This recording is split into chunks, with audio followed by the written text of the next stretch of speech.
하나님 말씀은 구약성경 신명기 22장 1절에서 4절까지입니다. 우리 같이 한 목소리로 함께 읽겠습니다. 내 형제의 소나 양이 길 잃은 것을 보거든 못 본 채 하지 말고 너는 반드시 그것들을 끌어다가 내 형제에게 돌릴 것이요.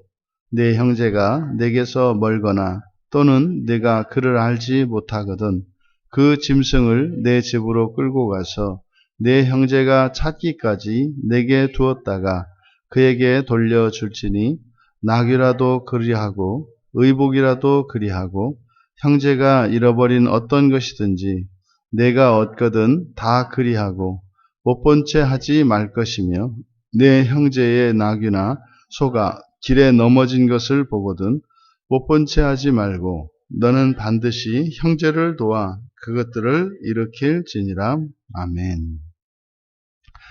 형제의 도리라는 제목으로 설교하려고 합니다. 여기서 형제의 도리 할 때 이 형제라고 하는 것은 여기서는 지금 이스라엘 민족이죠. 만약에 내 형제의 소나 양이 길 잃은 것을 보거든 못 본 채 하지 말고 그것을 형제에게 돌려주라는 겁니다.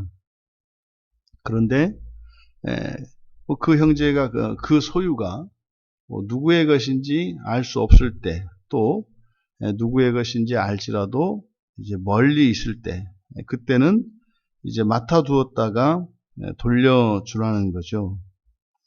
이것은 이제 그 유목민 사회에서는 이게 종종 일어나는 일이라고 합니다. 이제 모든 가축들이 이제 이탈하지 않고 항상 그 목자들의 인도를 따르냐 하면은 이제 종종 거기서 이제 벗어나는 것들이 있다고 해요. 그런데 이제 뭐 소나 양이나 또 뭐 염소 이런 것들에게는 주인이 이제 표시를 해놓죠. 그래서 그런 뭐 가문의 문장이랄지 이런 기호를 보면 이것이 이제 이것은 뭐 어느 집안의 뭐 누구 자손의 것이다 이런 표시가 나는 거죠. 그랬을 때 그것을 이제 알게 되면 즉시 갖다가 돌려주라는 겁니다. 다만 이제 알 수 없는 그 표시가 되어 있지 않고 그리고 그 표시가 누구의 것인지 알 수 없을 때 그럴 때는 일단 집으로 데려다가 자신이 기르는 이런 가축과 같이 똑같이 이제 그것을 양육을 하라는 거죠. 그래서 이제 뭐 유대 사회에서는 그런 전통이 있다고 합니다. 그래서 집에 그런 가축을 데려다 키우면 이제 시장이나 공공장소에 나가서 그것을 외친다고 합니다. 내가 뭐 언제적에 뭐 어디에서 뭐 양을 몇 마리 데려다가 키우고 있다. 이것을 이제 공공연하게 이제 소문을 낸다고 합니다. 그렇게 함으로써 이제 형제가 그래서 잃어버린 형제가 찾아갈 수 있도록 하는 이런 관습이 있다고 해요. 그런데 뭐 소나 양뿐만 아니라 또 뭐 나귀도 그렇게 하고 의복 그러니까 모든 것이죠. 그러니까 모든 것을 이렇게 길에서 주었을 경우에 그것을 반드시 주인에게 찾아 주어라. 근데 여기서 이제 못 받고 있는 것은 이제 내 형제입니다. 형제. 그런데 지금 우리가 22장 1절에서 4절까지 읽었는데 1절과 4절에 똑같이 들어가 있는 구문이 있어요. 그것은 보거든 뭐 길 잃은 것을 보거든 그러니까 보거든 못 본 채 하지 말고 너는 반드시 1절에서는 돌려라 돌려줘라 그리고 4절에는 일으켜줘라. 그러니까 지금 이스라엘 공동체에서 반드시 이들이 지켜야 되는 그 형제의 도리 그것이 바로 그겁니다. 무엇을 보거든 못 본 채 하지 말고 너는 반드시 도와라. 이것이 기본적으로 유대 공동체 사회에서 가지고 있는 기본적인 생활 원리입니다. 이것은 이렇게 처음과 끝에 이렇게 수미상관 구조로 똑같은 말이 반복되고 있는 이것을 통해서 이런 형제의 어려움, 동포겠죠? 동족의 어려움을 자신의 어려움과 동일하게 여기며 적극적인 의무가, 도와줄 의무가, 적극적으로 도와줄 의무가 있다는 사실을 가르쳐 줍니다. 또 반대로 이렇게 의무가 있을 뿐만 아니라 그러면 반대로 이렇게 어려움에 처한 형제는 어떻다는 겁니까? 도움을 받을 권리가 있다는 사실입니다. 그러니까 이것이 개인적인 문제가 아니라 이것은 공동체적인 것이기 때문에 이스라엘 공동체 안에서 모든 개인은 도움을 받을 권리가 있고 도와줘야 할 의무가 있다라는 겁니다. 그러니까 도와줄 권리고 도움받아야 될 의무가 아니라 이것은 이제 권리와 의무의 관계가 사실은 이게 모든 사람에게 적용됨으로써 물건을 잃어버리는 경우에 그것에 대해서 염려할 필요가 없는 거죠. 그러니까 그 자리에 내가 없었다 할지라도 언젠가는 반드시 그것을 찾을 수 있다고 하는 그 철저한 공동체에 대한 신뢰가 유대 공동체 안에는 있었던 거죠. 이 본문은 지금 유대 공동체의 그 유기성을 나타냅니다. 그러니까 이스라엘 민족 가운데 지금도 요즘 우리가 살고 있는 이 시대에도 유대 민족 간에 보이는 그런 아주 유기적인 이런 동족애를 우리가 잘 알 수 있습니다.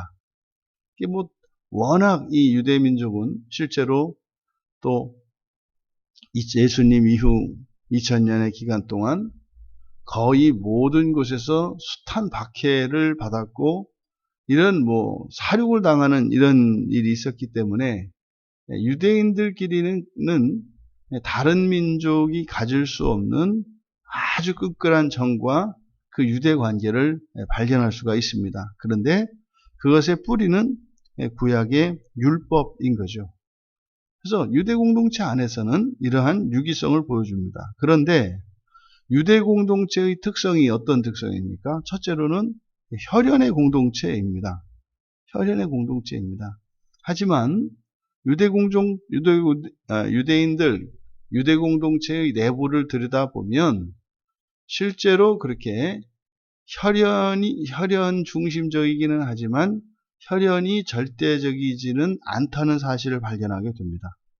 왜냐하면 만약에 유대인 여인이 다른 민족과 결혼을 해서 그 아이를 낳게 되면 그 아이도 유대인이 되기 때문입니다. 그래서 철저하게 혈통주의인 것 같지만 실제로 그렇게 혈통주의를 고집하는 것이 아니라 그보다는 신앙을 더 중요시하는 신앙 공동체입니다. 그래서 남자들의 경우에는 반드시 할례를 받아야 하고 율법 아래 있어야 하는 거죠. 그래서 혈연 공동체인 동시에 신앙 공동체인 것이 이스라엘, 이 유대 공동체입니다. 그러니까 한 신앙 안에 있으면 그리고 한 핏줄이면 바로 이 형제의 도리가 적용이 되는 겁니다. 그러면 오늘날 우리들 그리스도인 공동체 또한 그리스도의 공동체인 교회 또한 동일한 이 형제의 도리라고 하는 이 율법이 우리들에게도 적용이 됩니다. 근데 교회 공동체는 혈연보다는 신앙이 우선하죠.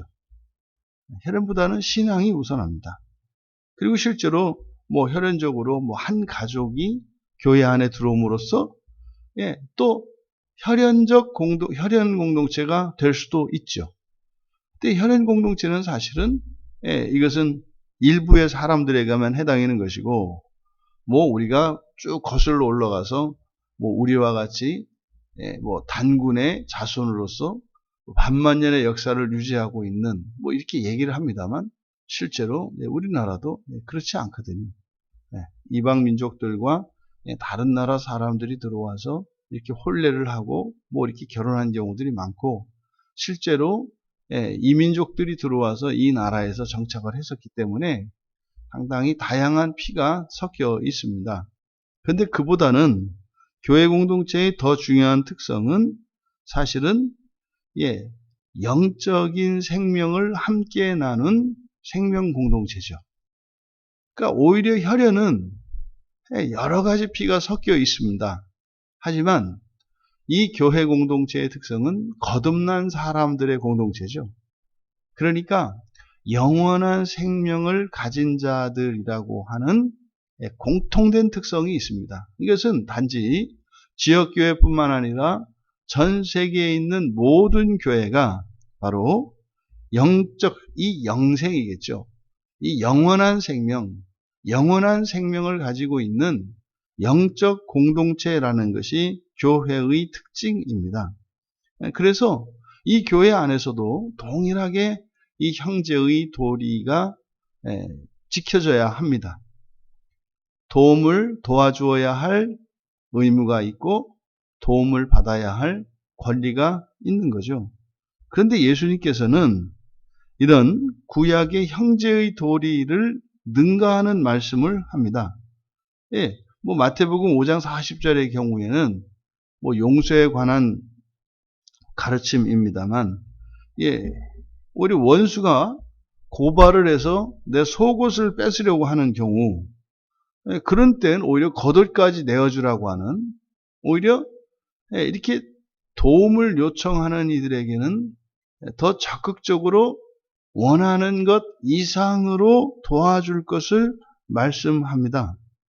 그러니까 어려움에 처한 사람은 설사 거짓말로 어려움에 처한 척 할지라도, 또 나의 재산을 빼앗아 가려고 할지라도 그것을 적극적으로 도와주라고 말씀을 합니다.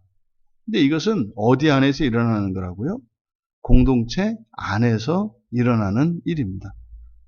이것을 우리가 기억해야 합니다. 그래서 구약에서 가르치는 바 그 형제의 도리에 대한 율법보다 신약 공동체인 교회 안에서 지켜야 하는 그 형제의 도리에 대한 규범은 훨씬 더 강화되어 있고 훨씬 더 그 유기성이 강합니다. 우리들이 교회 공동체를 이렇게 매우 개인적인 어떤 종교적 기관으로 여기는 이것은 매우 잘못되어 있습니다. 그러니까 교회, 우리가 예수를 믿고 세례를 받고 교인이 되는 순간 그것은 단순히 자신이 예배를 드리는 그 지교회에 속할 뿐만 아니라 전 세계에 퍼져 있는 주님의 몸된 보편교회 안에 소속되는 것이고, 더 나아가 그것은 영원한 하나님 나라의 그 공동체의 일원으로서 소속되는 것입니다. 이것이 영생을 가진 공동체인 교회의 특성인 것입니다. 그러면은요, 이것은 서로를 자신의 몸으로 여기고 도움을 주고받는 것을 당연히 여기고 그렇게 함께 살아가는 것이 교회 공동체인 것을 우리에게 가르쳐 줍니다. 예수를 믿는 사람에게 교회가 있다면 자신의 인생에 대해서 또 앞으로 살아가게 될 미래의 재난과 어려움에 대해서 염려가 줄어들 것이고 없을 것입니다. 왜냐하면 교회가 함께하기 때문이죠. 그런데 만약에 교회가 없다면 그럼 예수를 믿는 사람들이나 믿지 않는 사람들이나 그렇게 다르지 않은 것이죠. 이것의 큰 차이점이 바로 교회를 내 몸과 같이 또 교회 안에 있는 지체들을 나의 몸의 한 지체와 같이 여기는가 여기지 않는가. 이것은 오늘날 개인주의적 사고에 철저히 매몰되어 있는 오늘날 우리 그리스도인들이 되돌아보아야 할 일입니다. 우리는 교회 안에서 살아가고 있습니까? 아니면 교회와 별개로 나 홀로 나의 인생을 책임지며 살아가고 있습니까? 성경은 우리에게 교훈합니다. 교회 안에 들어와 교회로 교회와 함께 살아갈 것을 말입니다. 주님 오시는 날까지 그렇게 교회 안에서 교회와 함께 지체들과 함께 서로 도움을 주고 받으며 주님 오실 그 날을 소망하며 살아가는 복된 교회 공동체 안에 있는 그리스도인의 삶을 영위하시기를 주님의 이름으로 축원합니다. 존귀하신 하나님, 저희들이 예수를 믿는 순간 그리스도 안에 있게 되었고 저희들은 한 몸이 되어 지체가 되었음을 믿으며 감사합니다. 저희들의 삶이 이 세상의 방식이 아니요 교인의 삶의 방식을 따라 살게 하여 주시고 이 땅을 살아가는 동안도 영원한 하나님 나라를 준비하며 살아가는 거룩한 공동체의 한 지체로 살게 하옵소서. 늘 돌아보아 서로의 형편을 알게 하시고 도움이 필요한 이들에게 기꺼이 도와주며 또한 도움이 필요할 때에 기꺼이 도움을 받으며 그렇게 서로가 서로를 세워가며 그렇게 날마다 성장하고 성숙해 갈 수 있는 그리고 교회 안에서 절대적인 평안을 얻을 수 있는 복된 성도들 또한 교회들 다 되게 하옵소서. 감사하며 예수님의 이름으로 기도하옵나이다. 아멘.